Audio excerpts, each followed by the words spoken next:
going to be another episode where we review some forms and put in a little commentary. So this form is, first, let me introduce this fellow. This is a Grandmaster Leung Sheung, and he is a student of Leung Sheung, who's a student of Yip Man when Yip Man was in Hong Kong. So this is as close, I think, as we can get to what Leung Sheung might have been teaching. This video comes from 2011, or was uploaded in 2011 at least. And here we're going to learn his Chum Q form and see what differences he might be doing compared to what we're all doing. I'm a couple of generations down from this fellow, and so our forms are really close, but they're a little bit different. And we're going to go into it now and sort of see some of the differences and have some commentary. So here we're on YouTube, and I'm going to kill the sound so you can at least hear me speak. He's going through, and in the original version of this video, you can see he's actually sharing the name of everything he does while he does it. And so just look at some of the pieces. There's the cross hand low, and it circles back, pulls it out. There's a lot of differences in the way that folks open this form. But this is, again, like we're seeing his version of it, and maybe what Leung Sheung might have been doing when he was teaching it. Okay. I have hopes that I'll go through a bunch of these videos and go into all the disciples of Yip Man and maybe have a conversation about the differences and similarities, and we can all learn a little bit as we go. I'm not trying to change my art as the way I learned it, but I am trying to make it better. So you see somebody else do it, you get to see it in video format, which is just fantastic, and we can see small details.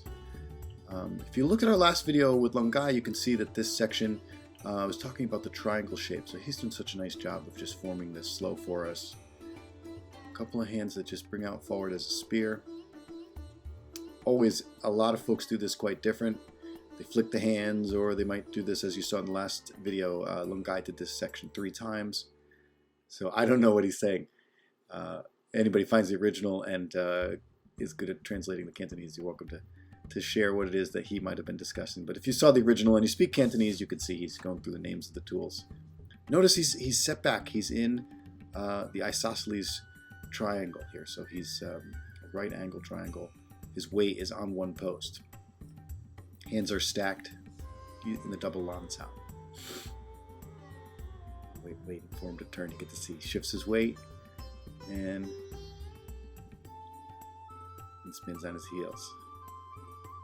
I wish this fellow who was filming this would zoom out a little bit, but we're seeing it.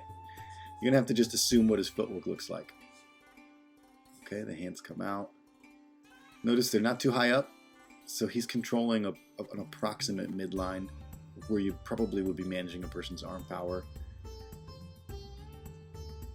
All right. And then hand brakes.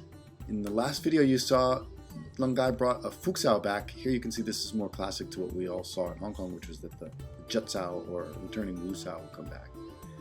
3 palm strikes, and then a 180. There, now we can see his feet. I'm going to try to take this mouse out. You can see his feet. Again, he's in a right angle triangle, so his body weight is back. All right. He's creating some version of both Lan and Tan. Again, I mentioned in the last video that section was a little different. Everybody that touches it, sometimes they go down and then come back up. So clearly we're in some era where he's modified this. But you can see as his hand maneuvers from Lan to Bong, there is a little something he's doing. Okay, you'll notice it on this side, then you'll notice it, and we'll talk about it on the other side. I've seen this video a bunch of times, and when it first came out, I was so excited to see, well, in my lineage at least, what the Grandmaster, my master, the master was doing, and in hopes that I'd pick up a treasure or a little detail or something special that would help me understand it better. And certainly that happened for me. Again, like the shaping of this is so important. Nice and slow. Lift the elbows. And then you turn. I was always interested which hand stacks above the other for what application it might be. This art form and this form is so minimal. And if you don't understand it, you're going to look at this and fall asleep. If you do understand it, you'll appreciate how he's just drawing very, very simple shapes. And in Wing Chun, as an art form, our hallmark is simplicity. Notice he turns this, right? So he's kind of like rotated the forearm and then pulled it back. And I think this is because it used to be a full tan cao or a drop arm. and then it was modified just because people maybe didn't see the purpose of changing the elbow shape. You're well guarded in this shape. Especially if you plan to do a lap sao or a grab through, you want to have that lan sao shape as a start point. Okay. Go. Next section. So you can see a section change is back when his hands will pocket here at the waist. I'm sorry, at the ribs. All right, so he did grab turn. Always, everybody who demonstrates this does a little bit different kick, but the idea is that you kicked, you landed, you didn't fall, and your hand weaponry are brought along with your foot shuffle. So as you shuffle, there you go, notice he brings the foot. In all the other disciples of Leung Sheung I've seen, I can only name Ken Chung and Ben Der and a few others that you might see under Ken Chung's lineage, where you see some of their forms, Carl Godwin, and just beautiful, but very specific how they bring the body's mass. And I think that's a really nice detail. A lot of people just march right through this. They don't do an elbow lift and a shuffle. So when the arm comes up, horse is brought. And this is to connect the lower body to the elbow. Right? I have no idea his age. I can only guess he's in his 50s or 60s, but maybe more. So we don't ever give anybody hard marks on how high they kick or maybe how bouncy or snappy their moves might be, how much power it looks like it has. I'm always looking at this as just education. This is maybe, of course he's going very slow, but this is a walkthrough on some of the shapes. And I'm confident he made this for folks because these are, even though they're so simple, actually quite hard to learn, memorize. You've got to really devote yourself and practice it. Jing, lop, and then the shuffle back, pivot. So simple, but when you know what that means, that's a takedown. And then these low hand arrivals, covering low, recovering. In the video with Leung Gai, he pulls those tan saos back and down. He doesn't even keep them fully formed. Whereas here you can clearly see he did at least some version of a tan sao when he fell out of that. Right? See the kick diagonal, steps down, turns. And the diagonal gum sao. So he sees you're fighting against the front angle and your body's on a 45-degree to it. These are body mechanics. So you would take a form and you would drill it over and over and over and over again until you got the mechanics programmed in. And the programming, if you've done it enough times, will become instinct. So 3 gums out.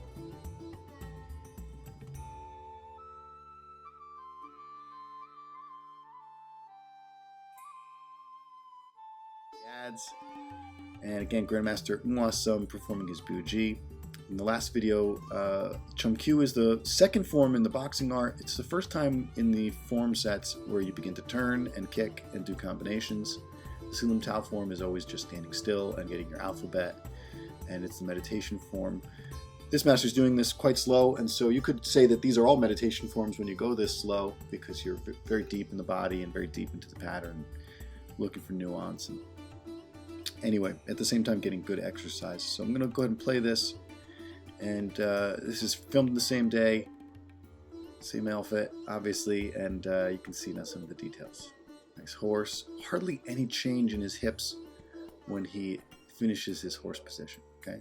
Again, this Sup Chi Sao, this cross hand, is just an X and a recovery, where some masters will do an X low and an X high. Okay. What's different about Biu Jee, of course, is that in the Hong Kong set, the snake hands were then added into the form. So we just saw Leung Gai do it in the last video. Now you can see Grandmaster Ng Sum's method. What I always look at is it going outside 3 times, inside 3 times? And so this is a little 9 set. And more sort of a 9 set. Okay, and then he pulls it back. All right. So here, down, up, down, out, and then inside, outside, inside. So this is where, again, these are just methods. You're supposed to drill these things over and over and over again. I'm going to pause this. Over and over and over again. And you do them as drills. So you might be in the car and you're flicking your wrist up and down, trying to stretch it and build power to the fingers. Or you flip your hand horizontal when you're doing the same thing. A lot of folks are maybe very specific about what they do, and I'm a stickler. I want symmetry. So whatever I'm going to do on my right side or my left side, I do on my right side.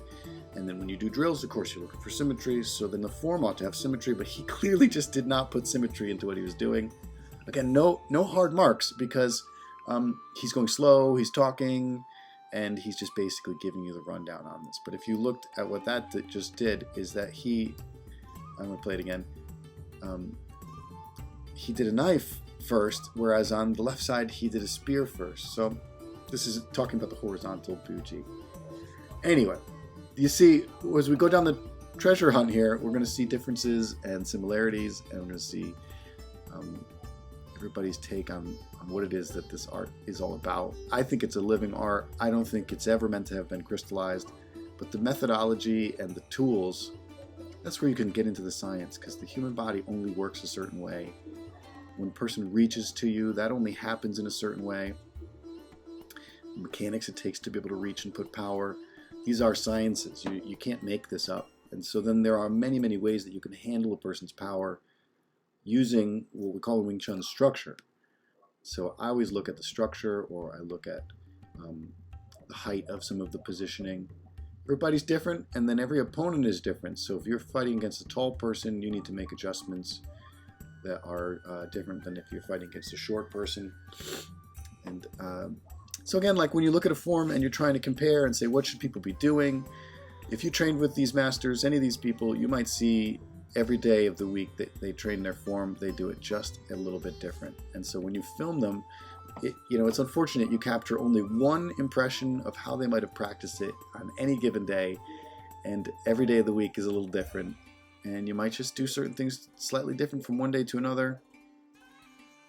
Okay, I'm talking too much. So you can see he does low palm and straight line recovery. Loud Biu Jee. Okay. Covering elbow, sweeps with a knife, low palm, straight line recovery.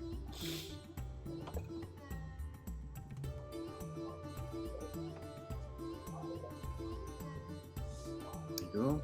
And then the high palm. It's funny because this is my lineage, but I actually got the high palm before we got the low palm. So I don't know if he just decided that day he's going to do low palm first, but then again, many people do low palm first. We always learn to do the high palm first. I'm 2 generations down from this gentleman in my Wing Chun lineage, at least in my first lesson or my first journey through Wing Chun. So even though this is how he's doing it in these days, it's possible it may have been done different in the days past, or of course the ancestors down the strip here, that they modified it. And it doesn't truly matter which section comes before which, because clearly every time you pull your hands back, you're not training a new thing. So it makes no difference which section comes before which. Well, I guess what matters most is that it has these sections. Again, we're programming how to turn, how to move, combinations, and the memory of where to land. Yeah. It's one of the best sections in this form. Again, so minimal. If you didn't study Wing Chun, you wouldn't understand this. You'd think, well, okay, it's pretty simple. I can manage that. I can memorize that. When you see how many applications come from these maneuvers, it's shocking. And you just have to practice them. Okay, so there's a Mons out to the side. Turning the vision. Again, all of these have applications. And now here's a nice detail. He turns, and he empties that foot, spinning on the toe, using like a cat stance to turn. I wish I'd zoom out a little more, you could see this. So that he's going to do the same thing on the other side. So Mansao right and left and right, return, like a Fuxao type return. Notice his empty foot, turns on the toe, using like a cat stance to return, anchoring the other side. Some nice throwing applications, and of course you're making your body leave that territory. Yeah, turning back in. I'm desperate to see how he shifts, of course, always. Everybody shifts differently. Looks like a heel shift, kind of not coming back with anything special. I love to connect my legs to my hands, so whatever I'm doing with my hand techniques, I'm combining the use of the hip and the use of the knee. Okay, this is kind of cool. He drops both hands, does this recovery, This has so many applications, although it's so simple. Think of the typical judo throw. Someone has you in a neck, a grab by the neck from behind you, or a headlock from behind. You just take a bow. Okay, let's see if I can go back to this and just get him one more time. Biu Jee, okay, and you can just see. I'm going to skim it. Right, the hand forms in Leung Gai's form. He did Biu Jee hands in all of these pieces. So in all of his boxing forms, he started with the finger attacks. And he had a couple down, and then a bit of a hand snaking, and then a couple up, or one up, and then a capture. Clearly, as you get into Hong Kong, some of the folks will do 3, and then 3, and then 3. And other folks will do 5, and then 5. Some will swing circles this way and swing circles that way, and it might be 3 going right, 3 going left, and then some of this crossing. The idea is that you're making a plus sign, and you're managing where the fingers are pointed. All right. And as you turn this elbow, I like to actually raise my elbow a little higher to be able to raise up and over. And he's hardly lifting his elbow at all using this coverage, and not twisting or stretching much. I love to try to stretch myself with this and get a nice back turn to use the elbow on the center line. All right, Yip Man, he's going slow. And this main thing is when the heel return hits back into the first form horse. Some people come back into their full horse, and some people don't. They just kind of like back to facing forward and not really training the knees anymore. I love how low he is in his horse, and there's a few more videos of him playing where you can see how deep his leg work is. Again, I also wish he was wearing clothing where you could see what his waist was doing, so you have to imply just sort of with the folds of the fabric where his skeleton's sitting. To me, that's more important than even the pattern, is the framing, or what we call structure. Okay. Again, all of these are drills. So forms, there never used to be forms. People would just practice routines and combinations, and take those combinations and test them, and maybe they would be testing them first and then creating combinations based on what they needed. All this knowledge was passed down and passed down and passed down, and a long game of telephone. I think it's the most refined now than it's ever been, but there are old treasures that, as an example in the last video, where many pieces were removed. And of course, every Sifu gets this art and does whatever it is they want to do to it. It's a living, breathing art, and every master you get the lessons from are going to be accumulation of all the styles they trained. What I love about Wing Chun is it is really like a nucleus, and so it's based on theory and structure and logic, and then these combinations of sequences of weaving in and out are all for various use cases. Handling a punch coming from whatever angle, handling 2 punches coming from more than one angle. So all of this is catching and turning and catching and turning, recovering. Again, when you see this slow, you'll think we can't use Wing Chun in a fight, it doesn't function. And then when you see these guys actually practice, or you see a master truly handle one of his students, you know very well, if you've ever trained the art, that it's a great fighting system. It's a great empty hand martial art. And of course, if you train it long enough and your master trusts you, he'll show you the swords. And the swords, it just confirms that this is also actually originally a great sword-based martial art. And if you understand the swords, you understand the empty hand even better. These fingers were always meant to represent the way the sword maneuvers, the cutting, the placing. And Biu Jee is, I think, the ultimate form, the empty hand form, where you really truly use your hands like you would the swords. From this particular Sifu, and from one of his disciples out there in Hong Kong, you can look up a fellow named Wilfred Lam, and there are a few more of these guys by this name, but if you do see some of these videos, you'll notice there's a whole bunch of him practicing, and then of course there's a whole bunch with Grandmaster. There's him doing long pole and some dummy, but he's not doing the other forms. Those Chum and Biu Jee forms are the only ones where you really see what it is that he was doing for form work. All right, hope you enjoy. And I have a small collection of images that were pulled off of his website, and so here we see him with Grandmaster Leung Sheung with Lock Yu who's another fella in the early generation of Yip Man. Here's a shot from them all together. They must have been traveling somewhere. So here's Yip Man and Mua Sum. Again, this comes from muasum.com, and a few students there training, or they're hanging out with Grandmaster. Here he is doing some pole work. Nice little horse. Obviously he's much younger, training with a pair of practice swords, you know, forming some shapes. And these are just awesome, super old footage, and you can see how young he is, and even though so young, such good structure, and just another little treasure. Okay, he's in the classic practice training uniform of the time period. Here we've got a big classroom shot, and I couldn't name some of these faces. Of course, there's lots of folks who can. I could pick out Yip Man. You can see how important he was. And here's another shot. Let's see if we can bring this over. This is from Yip Man's birthday party. And we recognize Leung Ting. And there's Mua Sum and Yip Man. Another shot. Here he is in the background.